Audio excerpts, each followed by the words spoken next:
La cryothérapie, c'est quelque chose qui va apporter un soulagement, mais à partir du moment où on sait exactement, c'est toujours pareil, là il y a une plainte, il y a une doléance, une souffrance qui doit être évaluée. D'accord. Une tendinite ou une souffrance du tendon, c'est peut-être de différentes origines et on a différents types d'atteinte de la structure. Est-ce que c'est le tendon, est-ce que c'est ce qui est à côté, enfin peu importe, mais ça doit toujours être identifié pour pouvoir faire en sorte que le soin soit le plus complet. Mais aussi de ne pas avoir un regard uniquement sur le tissu qui est en souffrance, mais un petit peu qu'est-ce qui a amené à avoir cette douleur de tendon. Est-ce que c'est une mauvaise préparation sur le plan technique, un mauvais chaussage, un bilan podologique qui doit être effectué? Est-ce que ce sont des conditions professionnelles qui sont déjà des hyper-sollicitations sur lesquelles on vient en remettre une couche par les efforts répétés? Voilà. Est-ce que le schéma de course il est bien? Est-ce que tout ça, c'est un regard qu'on doit avoir pour arriver à bien identifier les différents critères qui ont amené à cette souffrance et de faire que le geste ne se déroule plus dans le bon sens. Hein, quelqu'un qui a une souffrance du tendon, qui veut continuer à courir, eh bien, va essayer d'avoir des appuis un peu différés. Je pense que à partir du moment où ça s'est identifié, un des premiers éléments qui est important, c'est outre la mise en route des soins, dont la cryothérapie fait partie et a tout à fait son intérêt, bien au contraire.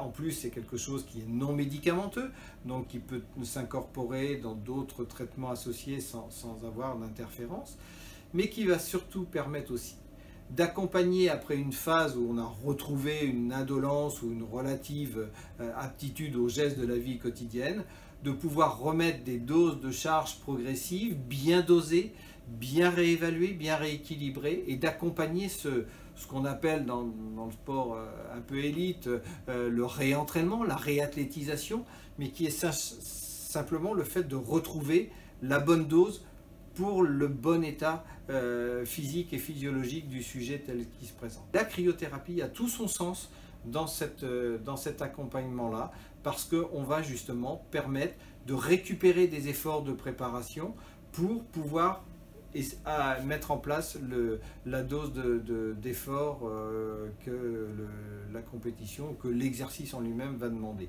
C'est qu'une séance de cryothérapie, c'est une séance qui doit être faite avec le dosage correspondant à chaque individu. D'accord ? On n'a pas de dose tiroir parce qu'on est chacun a sa dose d'acceptabilité de ce froid, de cet élément de sollicitation de l'organisme, qui doit vraiment être bien étudié et qui doit être appliqué au bon moment, à la bonne dose, à la personne que l'on a en confiance. L'autre chose, c'est que ce n'est pas dangereux à partir du moment où on a évalué les paramètres physiologiques de la personne. C'est surtout quelque chose qui est très bien accepté par le corps, par les sujets qui vont dedans.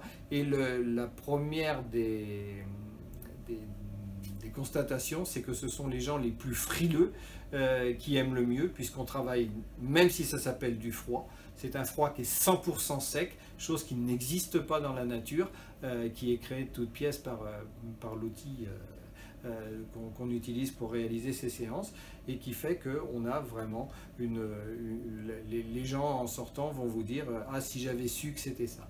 Notre métier, c'est de leur faire découvrir et de les accompagner, comme tout soin qui doit être fait avec la bonne dose de froid en l'occurrence.